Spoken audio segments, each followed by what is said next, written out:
मैथिली दुल्हन। इसके मनमोहक गीत जरूर सुने। यदि अच्छा लगा तो चैनल सब्सक्राइब जरूर करें।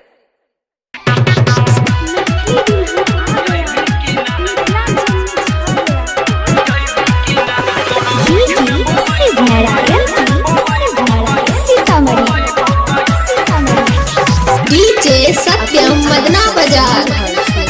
पवन पुरवैया सहनी एगो बात पूछल छी ओ पितै भीतना गे सुन के एगो बात पूछल छी ओ पितै भीतना तोरा मुख में बोलै बहुत आई भिकिना तोरा मुख में बोलै बहुत आई भिकिना तोरा मुख में बोलै बहुत आई भिकिना तोरा मुख में बोलै बहुत आई भिकिना आवरानी अपन छौरी अब छै भिकिना गे तोरा मुख में बोलै बहुत आई भिकिना तोरा मुख में बोलै बहुत आई भिकिना गे गे गे मुख में बोलै बहुत आई भिकिना हे गे मुख में बोलै बहुत आई भिकिना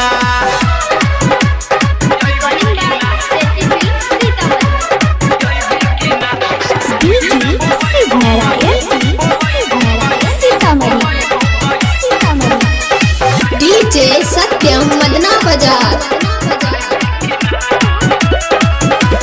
चढ़ल जवानी तोहर 16 बरिस के 16 बरिस के 16 बरिस के तकजी हमारा पकिया दांत पीस के तकजी हमारा पकिया दांत पीस के चढ़ल जवानी तोहर 16 बरिस के तकजी हमारा पकिया दांत पीस के तकजी हमारा पकिया दांत पीस के तकजी हमारा पकिया दांत पीस के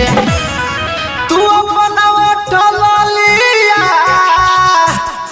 चटई भिकिना गे तोरा मुख में बोलै बहुत आई भिकिना तोरा मुख में बोलै बहुत आई भिकिना गे गे गे मुख में बोलै बहुत आई भिकिना हे गे मुख में बोलै बहुत आई भिकिना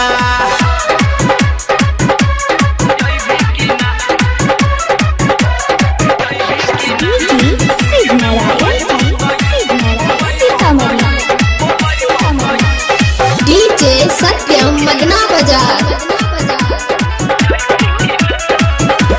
पवन पुरवैया जोरे जोरे दे तो पायल जोरे दे तो पायल के जोरे दे तो पायल देखि के जवानी तोहर करै छौ घायल देखि के जवानी तोहर करै छौ घायल पवन पुरवैया जोरे जोरे दे तो पायल देखि के जवानी तोहर करै छौ घायल देखि के जवानी तोहर करै छौ घायल देखि के जवानी तोहर करै छौ घायल तोरा इधर संगीत के देख के अनु कोई भिकिना गे तोरा मुख में बोलै बहुत आई भिकिना तोरा मुख में बोलै बहुत आई भिकिना गे गे गे मुख में